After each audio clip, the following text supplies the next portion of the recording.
आचार्य सिद्धेश्वर पादुका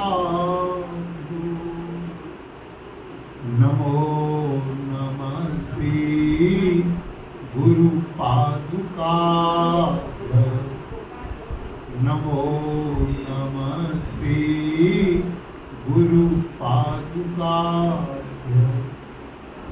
गुरुणांति गुरुं वंदे रामलालं महाप्रभु सद्गुरुं चमनं नित्यं प्रार्थये योगसिद्धये।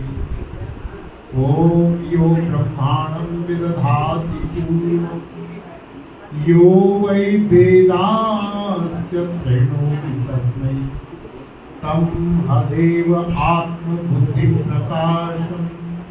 मुमुक्षुर् वै शरणं प्रपद्ये। ॐ शान्ति शान्ति शान्ति। करुणा सागर सदैव वंदनीय परम पूजनीय श्री सद्गुरुदेव भगवान करुणामयी जगतजननी पराम्बा सद्गुरु माता जी, हिमालय की सूक्ष्म सिद्ध योगात्माओं एवं प्रभु जी के प्यारे प्यारे भक्तों, आज अनेक जन्मार्जित पुण्यों के प्रताप से हम इस संस्कारी गांव बिहण में श्री प्रभु जी के चरण कमलों में बैठ करके योग सत्संग का लाभ प्राप्त कर रहे हैं। सत्संग से विचारों की शुद्धि होती है और विचारों से व्यवहार का शुद्धिकरण होता है और व्यवहार के शुद्धिकरण से परमार्थ की सिद्धि होती है। स्वार्थ और परमार्थ ये दो मार्ग बताए गए। परमार्थ की सिद्धि के लिए श्री सद्गुरुदेव भगवान की चरण शरण में संस्कारी मनुष्य जाता है। सद्गुरुदेव के भगवान के श्री चरण कमलों में सभी सुख संपत्तियों का वास बताया गया है। कर्मकांड और दूसरे लोकाचार की जो पूजा है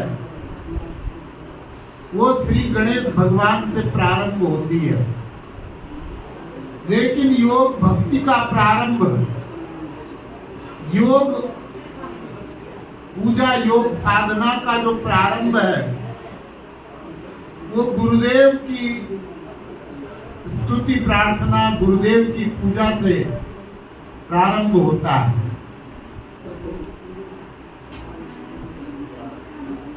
कर्मकांड की पूजा श्री गणेश की पूजा से शुरू होती है और स्वर्ग तक ले जाती है। श्री सद्गुरुदेव भगवान योग साधना का प्रारंभ श्री सद्गुरुदेव के पूजन से होता है और यह मोक्ष पद तक ले जाता है। इसलिए कहा जाता है कि सबसे पहले मनुष्य जीवन में श्री सद्गुरु के चरणार बिंदों के मार्गदर्शन की आवश्यकता होती है। तो पहले तो मनुष्य शरीर ही दुर्लभ है और फिर दुर्लभम तत्व दर्शनम दुर्लभा सहजावस्था सद्गुरु करुणाम्बिना। सहजावस्था साधो सहज समाधि भली, सहज समाधि की अवस्था गुरु कृपा के बगैर होना असंभव है। सद्गुरुदेव भगवान के चरण कमलों की पूजा से समस्त देवी देवताओं की पूजा का फल प्राप्त हो जाता है। जिस प्रकार से समुद्र का पूजन करने से सभी गंगा यमुना नर्मदा आदि पवित्र नदियों के पूजन और स्नान का फल प्राप्त हो जाता है, उसी प्रकार श्री सद्गुरुदेव भगवान के पूजन से समस्त देवी देवताओं की पूजा का पूर्ण फल प्राप्त होता है। तो जिस प्रकार से शरीर के विभिन्न रोगों की चिकित्सा अलग अलग डॉक्टरों के द्वारा होती है, उसी प्रकार से भव रोगों की औषधि के ज्ञाता सिर्फ और सिर्फ योगी सद्गुरुदेव भगवान ही होते हैं। तन के रोग तन के साथ ही समाप्त हो जाते हैं, लेकिन जो मन के रोग हैं वो जन्म जन्मांतरों तक, सैकड़ों नहीं हजारों जन्मों तक, जब तक कि सूक्ष्म शरीर की मृत्यु न हो जाए, उसे मृत्यु कहो या मोक्ष, तब तक मन के रोग मनुष्य को खवार करते रहते हैं। हमारे आदरणीय ठाकुर साहब बोलते हैं कि जन्म जन्म के दुष्कर्म जन को करें खवार। जो जन्म जन्मांतरों के दुष्कर्म हैं वो मनुष्य के सुख और शांति के मार्ग में बाधा खड़ी करते हैं, एकाग्रता और भक्ति के मार्ग में बाधा खड़ी कर देते हैं। तो मन के जो ताप हैं, जैसे दैहिक, दैविक और भौतिक, दैहिक, दैविक और आध्यात्मिक, ये तीन ताप जो बताए गए हैं, इनमें जो मन के ताप हैं, मन के जो रोग हैं, इसलिए मैं तन के रोगों से ज्यादा मन के रोगों की चिकित्सा को ज्यादा प्राथमिकता देता हूँ। मेरा ये विचार है कि जब भी कोई रोग मनुष्य के तन में आता है, उससे पहले वो उसके मन में आता, तभी वो तन में। अच्छा, यहाँ पर किसी को भी आप अच्छी बात कह दें, तुरंत उसके चेहरे पर उसका असर नजर आएगा। आप किसी को भद्दी बात कह दें, अपमान की बात कह दें, तत्काल चेहरा चेंज हो जाएगा। उसके फेस कहेगा कि उसकी क्या हालत हुई, क्योंकि पहले अटैक मन पर होगा, तन पर बाद में। उसका असर तन पर बाद में आएगा, पहले मन पर असर होगा। इसलिए तन के रोगों की चिकित्सा कोई भी कर सकता है। भगवान धन्वंतरी ने आयुर्वेद शास्त्र, जो आयुर्वेद शास्त्र की रचना है वो इसीलिए हुई है। लेकिन जो मन के रोग हैं उनकी चिकित्सा आसान नहीं है। इसी प्रकार से जो सूक्ष्म विचार तंतु हैं वो बहुत गहरे उतर करके हजारों जन्मों तक मनुष्य को प्रभावित करते हैं, उसके भाग्य को, उसके पुरुषार्थ को, उसके स्वभाव को। ये हम ध्यान रखें कि ये शरीर, हमारे तीन प्रकार के शरीर होते हैं। सबसे पहले ये जो दिखाई दे रहा है स्थूल शरीर है, फिर सूक्ष्म शरीर है, मन बुद्धि चित्त अहंकार, ये अंतःकरण चतुष्टय, इससे सूक्ष्म शरीर बनता है। और फिर उसके अंदर एक कारण शरीर है, जिसमें जो है वो कई जन्मों के जो कर्मों का जो प्रभाव है वो रहता है, जिसे हम कह सकते हैं नेचर, स्वभाव, वो कारण शरीर में रहता है। आप ये देखिए कि अगर स्थूल शरीर कैसा है, जैसे हमने कोट पहना हुआ है, फिर सूक्ष्म शरीर ऐसा है जैसे हमने कमीज पहनी हुई है उसके अंदर, और फिर कारण शरीर ऐसा है कि उसके अंदर जो बनियान है, पतला बनियान, वो कारण शरीर है। और ये जो हम ये जो कहते हैं कि मेरा शरीर, मेरी नाक, अगर मेरी नाक दर्द करे तो मैं दर्द कर रहा हूं, ऐसा मैं नहीं कहता। मेरा सिर दर्द कर रहा है तो मैं दर्द कर रहा हूं, ऐसा नहीं होता। मेरा सिर दर्द कर रहा है, मेरे कान में दर्द है, मेरे पेट में दर्द है, मेरे पैर में दर्द है। मैं कौन हूं? अगर मेरे पेट में दर्द है, मेरे सिर में दर्द है, जिसके सिर में दर्द है वो कौन है? उसको तो दर्द नहीं है, उसके सिर को दर्द है, उसके पैर को दर्द है, उसके कान को दर्द है। वो खुद कह रहा है कि मेरा कान मैं नहीं हूं, वो मेरा कान है। मेरा सिर मैं नहीं हूं, मेरा सिर है। मेरा पेट मैं नहीं हूं, मेरा पेट है। भाई अगर ये मेरा मकान है तो मैं तो मकान नहीं हूं। ये मकान मेरा है पर मैं मकान नहीं हूं। लेकिन मकान को अगर कुछ हो जाए तो चोट सीधे सूक्ष्म पर पड़ती है, मन पर उसकी चोट जाती है और उससे शरीर फिर गड़बड़ हो जाता है। जब तक मन में गड़बड़ नहीं होगी तन में गड़बड़ नहीं हो सकती, ऐसा मेरा मानना है। अब इसके लिए मन का बल कितना होता है देखिए आप। दो उदाहरण बताता हूं, बिल्कुल सच्चे उदाहरण। एक बहुत साल पहले की बात है, भूमती के इधर बैठे हर की साइड।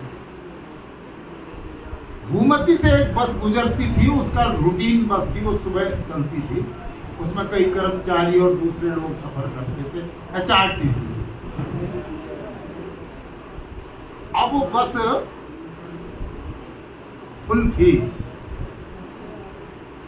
हुआ ये कि उस इलाके में पहले सड़क बनी नहीं थी, फिर लोगों ने देवी देवता मनाए थे कि हम आपको बलि देंगे या ये देंगे वो देंगे।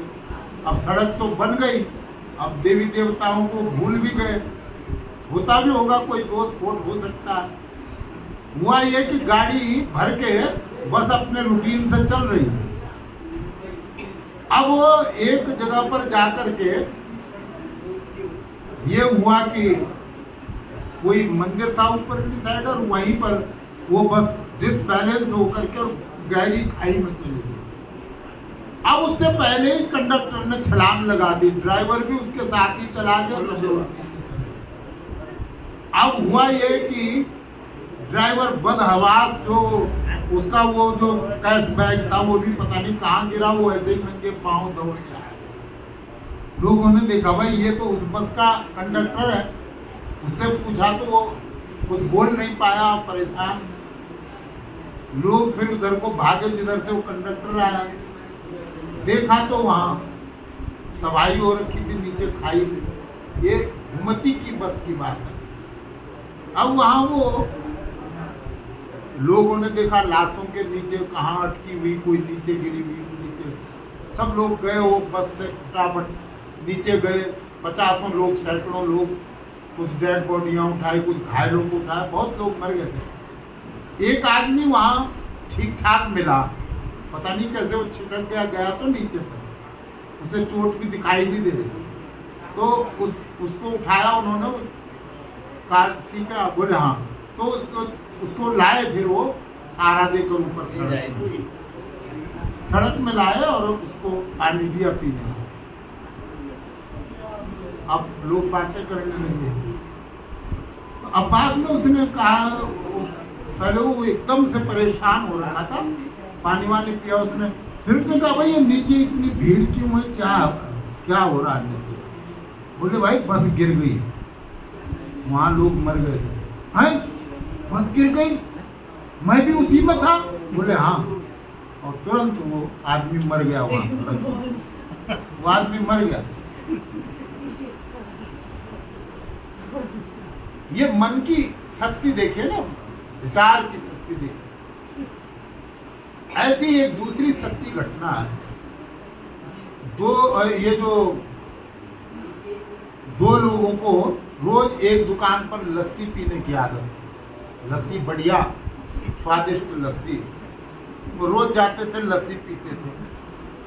एक दिन जब वो कई महीनों से वो लस्सी पीते थे रोज नियम से, एक दिन जब वो लस्सी पी के निकल गए तो बाद में थोड़ा सा उसने देखा ये दूध बिगड़ा हुआ, जैसे लस्सी वाला जो दही है, उस लाला ने उसको ध्यान से उसने देखा, हलवाई ने, तो उसने देखा कि उसमें एक सांप मरा हुआ था नीचे, और लस्सी उसी से बनाई थी, वो पी के चले गए, और वो नीला हो रखा था नीचे, वो दूध, सांप उसमें पड़ा था,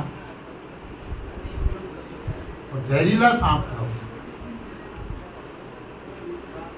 दूध वाला होगा, क्या किया होगा, वो जमा हुआ, उसके बाद वो, अब दूसरे दिन वो उसी टाइम आ गए लस्सी पी। उसने सोचा कि उनका तो हो गया होगा, भोग पड़ गया होगा,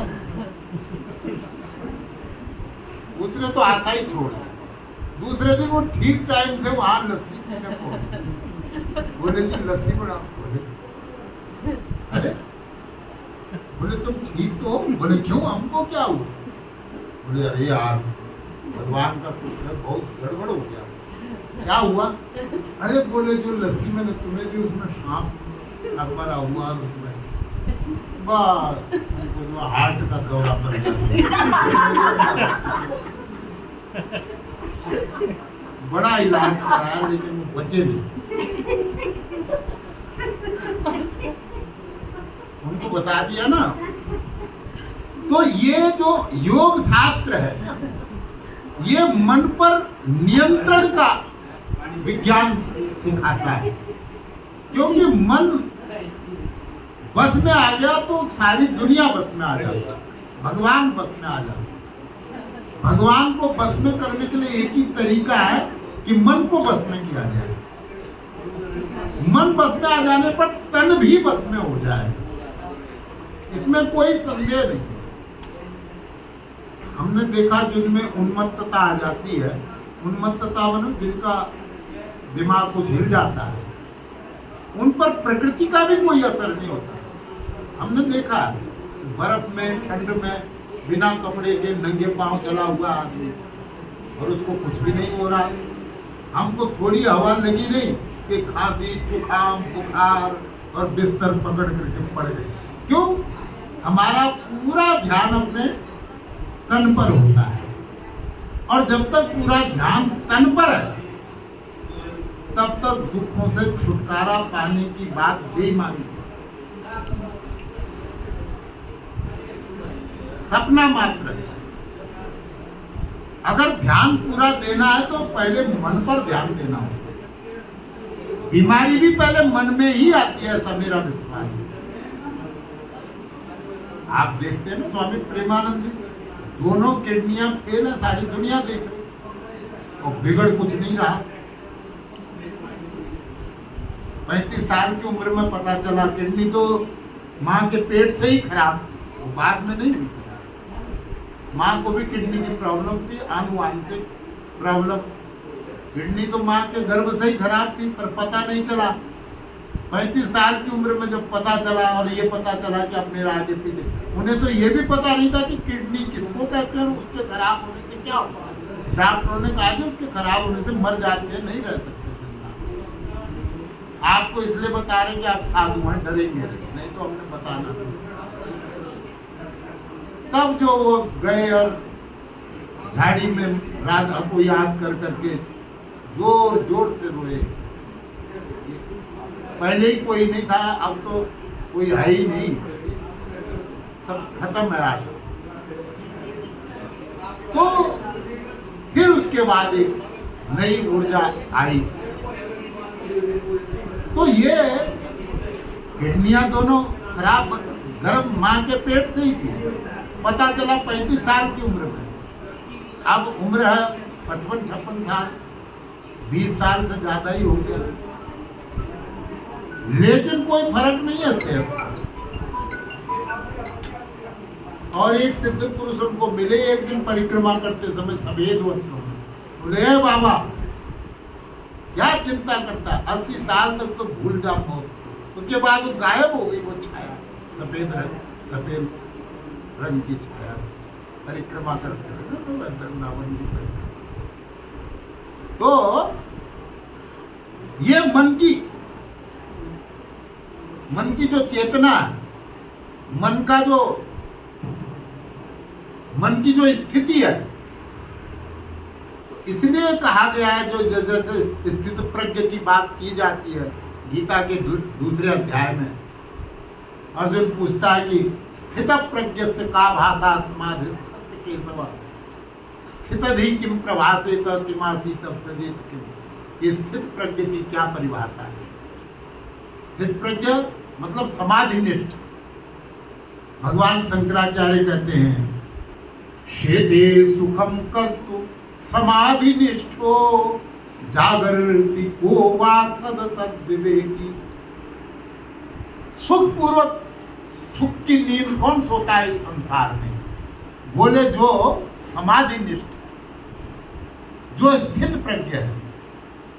और जागृति को हुआ, और जागा हुआ कौन है वास्तव में? सचमुच में जागा हुआ कौन है इस धरती पर? कि जो क्या है, सद सत विवेकी, सत और असत का विवेक रखता है, जो सत्य और असत्य को पहचानता है, जानता है। और सत्य ना सतो विद्यते भावो ना भावो विद्यते सतो। असत का कोई अस्तित्व नहीं है और सत्य का कहीं भी अभाव नहीं है। और सत्य एक ही है, जिसे हम सत्यनारायण कहते हैं और कथा करवाते हैं घर में। और कथा वहां भी कोई नहीं है, पर चलो पंडित लोगों की दक्षिणा तो खरी बनी जाती है, उसमें कथा कहीं हो या ना हो। उस कथा का महात्म्य की 5 छोटी सी कथाएं। लेकिन अब जब कोई पूछते हैं कि पंडित जी ये तो बताओ कि कथा क्या है, उसका महात्म्य तो हमने सुन लिया 5 कथाओं में, कि जो कथा सुनेगा करेगा उसको इतनी धन दौलत मिलेगी, ये ठाट बाट मिलेंगे। ये तो आपने 5 एग्जाम्पल दे दिए 5 अध्याय में। और वो कथा तो असल में वो सत्यनारायण की जो कथा, क्योंकि सत्य ही नारायण। और जितने पुराण हैं, जितने उपनिषद हैं, महाभारत है, गीता है, वो सब कथाएं, उन कथाओं को जो सुनेगा उसका कल्याण होगा। ये बात भागवत महापुराण है, चाहे स्कंद पुराण है, या जो भी, वो सब भगवान की, क्योंकि भगवान की लीलाओं को कहना सुनना, उसका भी जो है अत्यधिक लाभ प्राप्त होता है, आध्यात्मिक लाभ।